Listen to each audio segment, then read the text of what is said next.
Hello friends, good evening. चलिए आज छत्तीसगढ़ के सामाजिक परिदृश्य का अगला टॉपिक लोक गाथा एवं लोक गायन के बारे में देखने जा रहे हैं। तो यह जनजातियों की लोक कला एवं संस्कृति का अगला टॉपिक है। इसके पहले हम चित्रकला और शिल्पकला इसके बारे में देख चुके हैं और लोकगीत के बारे में देख चुके हैं। कुछ दिन पहले लोक नृत्य भी देखे थे जिसमें जनजातियों का लोक नृत्य, इन सभी के बारे में हम बात कर चुके हैं।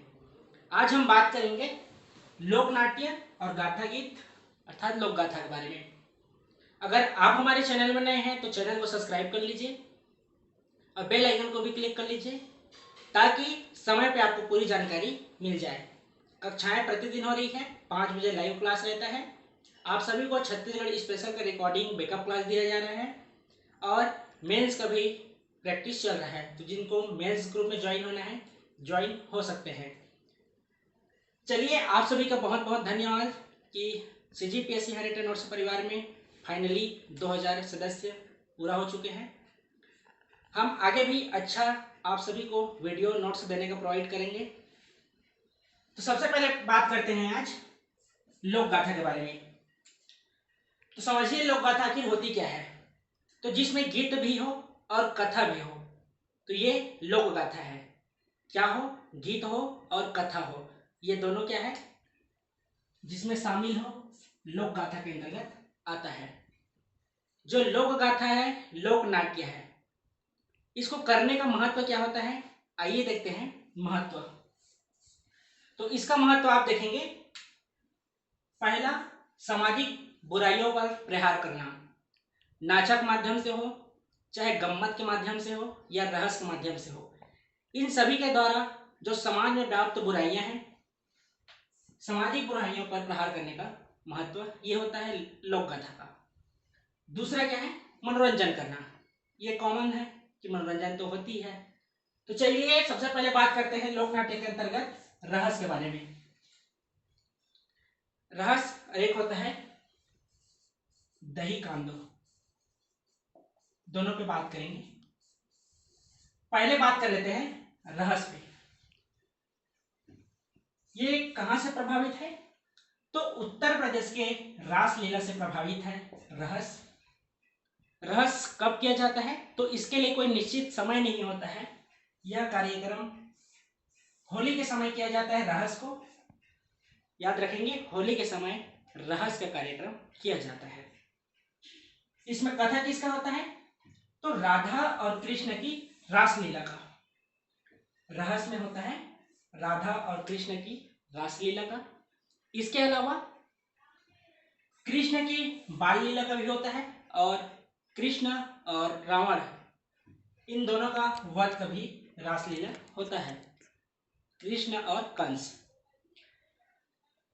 देख लीजिए कि भूमिका किसकी होती है, तो रहस्य में भूमिका होता है जोकर का, जिसमें कृष्ण बना जाता है और कंस, सभी का रोल जोकर का होता है, जिनके माध्यम से रहस्य कार्यक्रम पूरा किया जाता है। तो ये है रहस्य के बारे में। दही कांदो क्या है, तो शहरी क्षेत्रों में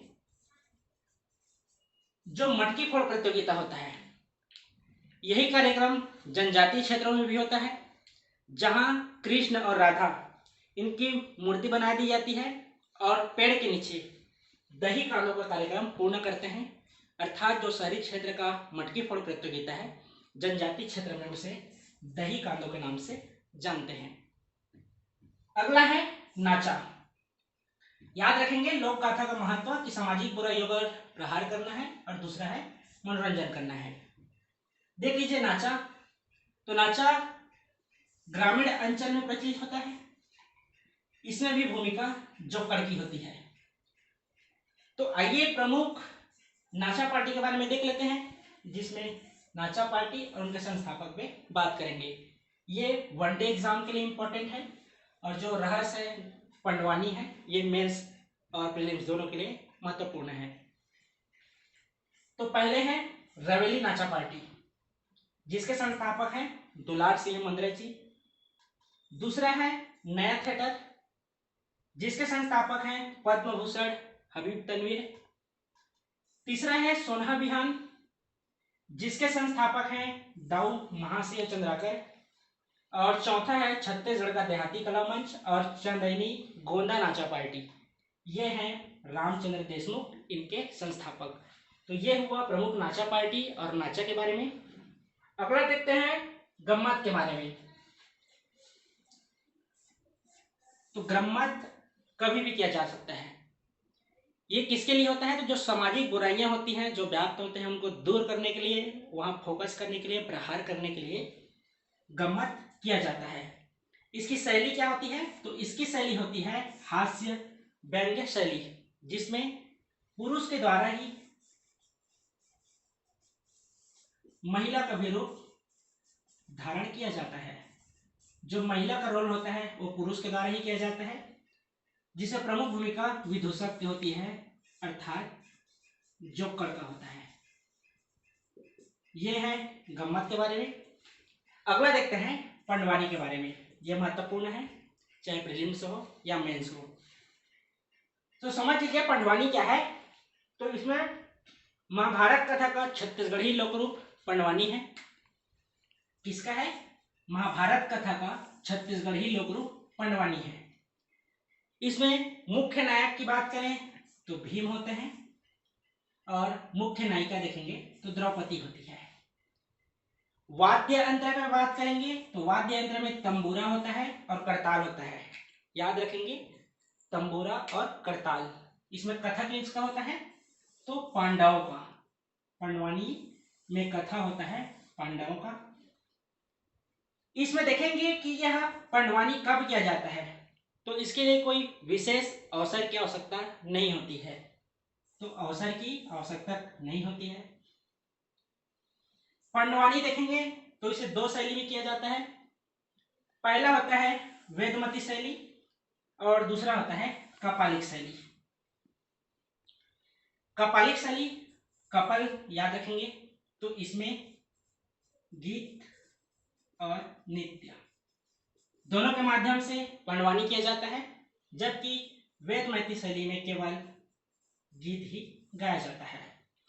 तो आइए देख लेते हैं वेदमती शैली और कपालिक शैली के प्रमुख कलाकार के बारे में कि कौन कौन से हैं जो विख्यात हैं। तो इसमें कलाकार वेदमती शैली का पहले देखते हैं। तो पहला है झाड़ूराम देवांगन, दूसरा है पूनाराम निषाद, इसी में है पंचूराम और रेवाराम साहू, चौथा है रितु वर्मा और पांचवा है लक्ष्मीबाई। तो ये वेदमती शैली से अंतर्गत कलाकार हैं। याद रखेंगे, इसे प्रीलिम्स में पूछा जाता है, मतलब वनडे एग्जाम में पूछा जाता है। अगला है कपालिक शैली, जिसके कलाकार में देखेंगे तो कपालिक कपल से है, तो इसमें महिलाएं हैं, तीजन बाई है, शांति बाई है और उषा बाई है। तीजन बाई के बारे में प्रमुख व्यक्तित्व में पढ़ेंगे, जिनके बारे में देखेंगे पद्म भूषण, पद्म विभूषण, इन सभी पे बारे बात करेंगे। एक नोट है इंपॉर्टेंट, देख लीजिए कि पंडवानी के पितामह झाड़ूराम देवांगन को कहा जाता है। याद रखेंगे, पंडवानी के पितामह झाड़ूराम देवांगन को कहा जाता है। तो इस तरह से हुआ आज की कक्षा लोकनाट्य एवं गाथा गीत और लोक गाथा के बारे में। तो वीडियो को लाइक कीजिए, कमेंट कीजिए और अपने दोस्तों के बीच अधिक से अधिक शेयर कीजिएगा। कल मिलते हैं फिर इसी टाइम पे।